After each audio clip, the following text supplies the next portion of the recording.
시편 41편 5절에서 9절까지입니다. 우리 다 같이 한 목소리로 읽습니다. 나의 원수가 내게 대하여 악담하기를 그가 어느 때에나 죽고 그의 이름이 언제나 없어질까 하며 나를 보러 와서는 거짓을 말하고 그의 중심에 악을 쌓았다가 나가서는 이를 널리 선포하오며 나를 미워하는 자가 다 하나같이 내게 대하여 수군거리고 나를 해하려고 꾀하며 이르기를 악한 병이 그에게 들었으니 이제 그가 눕고 다시 일어나지 못하리라 하오며 내가 신뢰하여 내 떡을 나눠 먹던 나의 가까운 친구도 나를 대적하여 그의 발꿈치를 들었나이다. 아멘.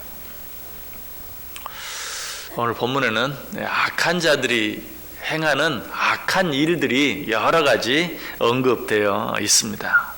그런데 가만히 보면 이 악한 자들이 행하는 일들이 한 가지인 것을 보게 돼요.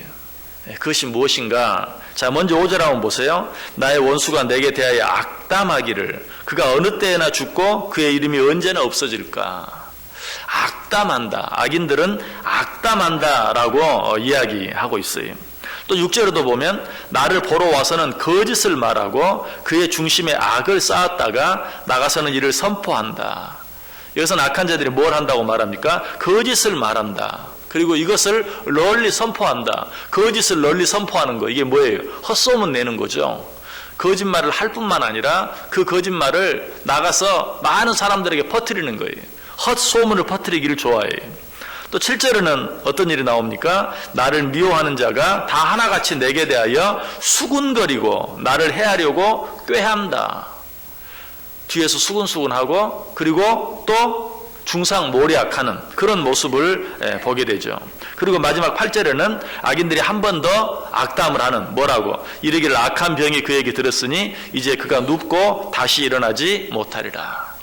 그래서 오늘 이 악한 자들이 하는 일에 대해서 기록하고 있는 이 말씀은 뭘로 시작해서 뭘로 끝납니까? 악담으로 시작해서 악담으로 끝이 나요. 그리고 그 사이에는 거짓말이 있고 저주가 있고 헛소문이 있고 또 음모가 있고 수군거림이 있어요. 자, 이 모든 일들의 특징이 뭡니까? 이 모든 일들의 공통점이 뭐예요? 다 입으로 하는 것이죠. 말로 하는 거예요. 악담이든 저주든 거짓말이든 수군거림이든 음모든 다 뭐예요? 다 입으로 하는 것이, 다 말로 하는 것들이. 악한 자들의 가장 큰 특징이 무엇인가? 말로 사람을 괴롭히는 것이고 말로 사람을 허는 것이고 결국은 말로 사람을 망하게 하는 것, 이것이 악한 자들의 가장 큰 특징이에요. 시편 7절에도 보면 그의 입에는 저주와 거짓과 포악이 충만하며 그의 혀 밑에는 잔해와 죄악이 있나이다.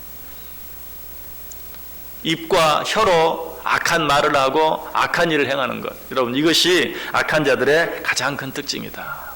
이보다 훨씬 더 악한 일들, 이보다 훨씬 더 잔인한 일들이 많이 있을 것 같은데 왜 악한 자들의 특징으로 이렇게 말에 대해서 이야기하고 있는가? 여러분, 말은 모든 것의 씨앗이 되죠. 말은 모든 것의 근본이 돼요. 그래서 오늘 악한 자들이 행하는 여러 가지 많은 악한 일, 예를 들면 살인하는 일도 있을 것이에요. 도적질하는 일도 있을 것이에요. 간음하는 일도 있을 것이에요. 여러 가지 많은 일들이 있지만 그 모든 일의 근본이 되는 것이 무엇인가? 말이. 말로부터 시작이 되는 것이. 그러므로 이 세상에 아무리 악한 일이 있다 할지라도 그것도 결국 뭘로부터 시작돼요? 말로부터 시작이 되는 것이. 자, 우리는 이 사실을 통해서 뭘 배워야 합니까? 자, 우리들은 어떤 악한 일들을 행하지 않기 위해서, 악한 죄를 짓지 않기 위해서, 악한 자들이 되지 않기 위해서 늘 애를 씁니다. 조심하며 살아갑니다. 그런데 그러기 위해서는 제일 먼저 뭘 조심해야 되는가? 그것은 말을 조심해야 된다는 것이. 말을 조심하지 아니하면 나도 의인들을 무고하고 괴롭히는 이 악한 자들의 반열에 설 수 있게 된다는 사실이. 뭐 말 가지고, 뭐 말 좀 한 걸 가지고, 말도 못해? 그냥 말 한번 해본 것 뿐이야. 여러분, 이런 말은 절대 있어서는 안 돼요. 왜? 말 한번 해본 게 아니에요. 말은 모든 것의 근본이 되고 말은 모든 것이 시작이 돼요. 아주 사소한 것이라도 내가 악한 말을 내뱉었다면, 아주 사소한 것이라도 내가 거짓말을 했다면, 아주 사소한 것이라도 내가 뒤에서 괜히 수근수근 했다면, 그것이 악의 시작이, 그것이 악의 근원이 돼. 그로 말미암아 나 자신이 악한 자가 될 뿐만 아니라 다른 사람까지도 함께 악한 자들이 되게 만들고 마는 그런 정말 중요한 일이 되고 만다라는 사실이. 그래서 우리는 늘 우리의 입, 우리의 말, 우리의 혀를 조심해야 돼요. 잠언 18장 21절에서 그래서 이렇게 말합니다. 죽고 사는 것이 혀의 힘에 달렸나니 혀를 쓰기 좋아하는 자는 혀의 열매를 먹으리라. 말도 못해. 그게 아니라는 거예요. 그 말 한마디로 사람이 죽기도 하고 살기도 한다. 야고보서 3장 4절 이하에는 뭐라고 말하죠? 또 배를 보라. 그렇게 크고 광풍에 밀려가는 것들을 지극히 작은 키로서 사공의 뜻대로 운행하나니 이와 같이 혀도 작은 지체로 돼 큰 것을 자랑하도다. 보라, 얼마나 작은 불이 얼마나 많은 나무를 태우는가. 혀는 곧 불이요 불의의 세계라. 혀는 우리 지체 중에서 온 몸을 더럽히고 삶의 수레바퀴를 불사르나니 그 사르는 것이 지옥불에서 나느니라. 혀는 작은 것이로되 그 작은 혀가 우리 온 몸을 더럽힌다. 말 한마디, 내가 더러운 말 한마디, 아니 수군거리는 말 한마디 하는 것이 내 온 몸을 더럽힌다. 그것뿐입니까? 아니, 삶의 수레바퀴를 불사른다. 내 인생을 불사르고 만다. 아주 작은 말 한마디가, 남의 뒤에서 쓸데없이 수군거리는 말 한마디가 내 인생의 수레바퀴를 불사르고 만다 라고 무섭게 이야기하고 있어요. 혀는 이처럼 무서운 것입니다. 그래서 시편 52편 2절에 보면 혀를 뭐에 비유합니까? 삭도, 아주 날카로운 칼. 칼을 잘못 사용하면 어때요? 나도 다치고 다른 사람도 다쳐요. 말이 그런 것이. 말을 잘못하면, 말을 잘못 사용하면 나도 다치고 다른 사람도 다쳐요. 아니, 성경이 뭐라고 말해요? 나도 죽이고 다른 사람도 죽일 수 있다. 죽고 사는 것이 혀의 힘에 달렸나니 혀를 쓰기 좋아하는 자는 혀의 열매를 먹으리라. 이 날카로운 삭도와 같은 혀, 이것은 실제로 사람을 찔러 죽이는 칼보다도 더 무서워요. 왜? 사람을 찔러 죽이는 칼은 몸만 죽일 수 있어요. 그러나 이 말, 날카로운 삭도 같은 우리의 입, 우리의 혀는 몸만 죽이는 것이 아니라 영혼까지도 죽일 수 있어요. 한 영혼을 죽일 수 있어요. 얼마나 무서운 것인지 몰라요. 여러분, 정말 하나님이 기뻐하시는 삶, 하나님이 원하시는 거룩한 삶을 살아내기를 원합니까? 뭐부터 시작해야 돼요? 우리의 입과 혀를 잘 사용하는 것으로부터. 다시 말해서 우리가 말을 잘하는 것으로부터 우리는 시작할 수 있어야 돼요. 자, 이 혀를 잘 사용하기 위해서는 어떻게 해야 합니까? 여러 번 말씀드린 것처럼, 우리가 이미 너무나 잘 아는 것처럼 우리 가운데 혀를 마음대로 잘 사용할 수 있는 사람이 없어요. 여러분, 식사하다가 맛있는 거 먹다가 혀를 깨물 때가 많이 있죠. 내가 내 혀를 깨물어요. 그것도 참 마음대로 안 돼요. 조심한다고 하는데도 내 혀를 깨물 때가 있어요. 이처럼 내 혀지만 내 마음대로 못하는 것처럼 말도 내 마음대로 못해요. 어느 순간 튀어나가버리고 말아요. 그 말, 그 혀를 조심하기 위해서 제일 먼저 해야 할 일은 뭐예요? 말을 적게 하는 것. 적게 하는 방법밖에 없어요. 우리 가운데 말에 실수가 없는 사람은 없어요. 말로 실수하지 않을 사람은 한 사람도 없어요. 그런데 그 실수를 적게 하기 위해서는 어때요? 말을 적게 해야 돼요. 말에 대한 실수는 그러니까 결국은 뭐예요? 확률이라고 생각해야 돼요. 10번 하면 한 번은 실수한다. 그런데 내가 그 말을 20번, 30번 하면 실수도 2번, 3번 하게 돼 있어요. 이 말의 실수를 줄이기 위해서는 말을 적게 하는 것, 그것 외에 다른 방법이 없어요. 전도서 5장 2절에 말합니다. 너는 하나님 앞에서 함부로 입을 열지 말며 급한 마음으로 말을 내지 말라. 하나님은 하늘에 계시고 너는 땅에 있음이니라. 그런즉 마땅히 말을 적게 할 것이라.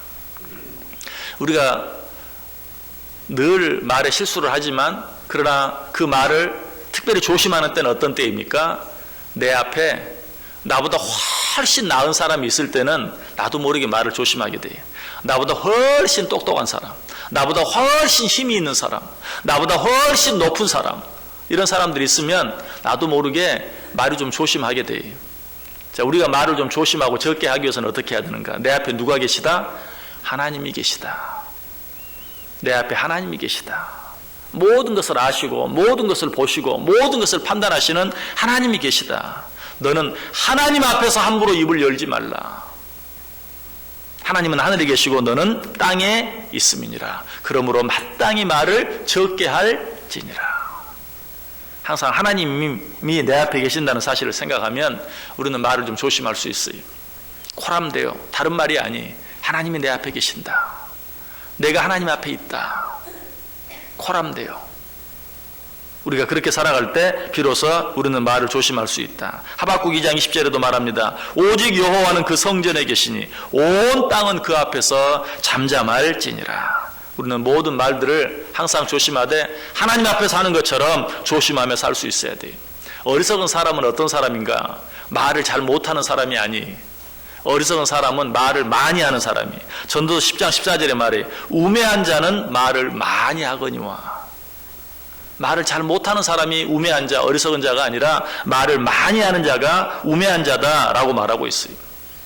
여러분 그렇게 생각할지도 몰라요. 말을 많이 하는 게 무슨 문제가 되느냐? 말을 잘 못하는 게 문제가 되지. 아니, 사실은 말을 잘 못하는 것보다 말을 많이 하는 게, 말의 질보다도 말의 양이 더 문제가 될 때가 많아요. 그 사람들이 늘 그렇게 말하죠. 가만히 있으면 중간이라도 간다. 뭐 말을 잘하고 못하고를 떠나서 가만히 있으면 중간이라도 가요. 또 입만 다물면 누구나 다 반성자가 된다. 입만 다물면 누구나 다 반성자가 된다. 또 우리가 너무나 잘 아는 말, 침묵은 금이다. 말을 잘하고 못하는 것, 그것도 중요하지만 그것보다 더 중요한 것은 말을 얼마나 많이 하느냐, 말을 얼마나 적게 하느냐라는 것이. 세상 사람들만 그렇게 말하는 것이 아니라 성경도 그렇게 이야기. 잠언 17장 28절에 미련한 자라도 잠잠하면 지혜로운 자로 여겨지고 그의 입술을 닫으면 슬기로운 자로 여겨지느니라. 여러분 다른 사람들 앞에서 좀 똑똑하게 보이고 싶습니까?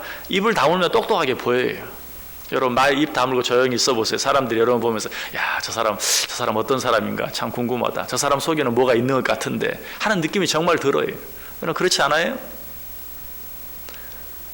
잠언 10장 19절에도 말이 많으면 허물을 면하기 어려우나 그 입술을 제어하는 자는 지혜가 있느니라.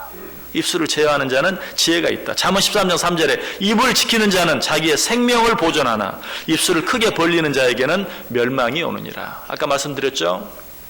말은 다른 사람을 다치게 하고 다른 사람을 죽일 뿐만 아니라 자기 자신도 다치게 하고 자기 자신까지도 죽이는 일이. 여러분 거짓말을 자꾸 하면 어떻게 되는 줄 아세요?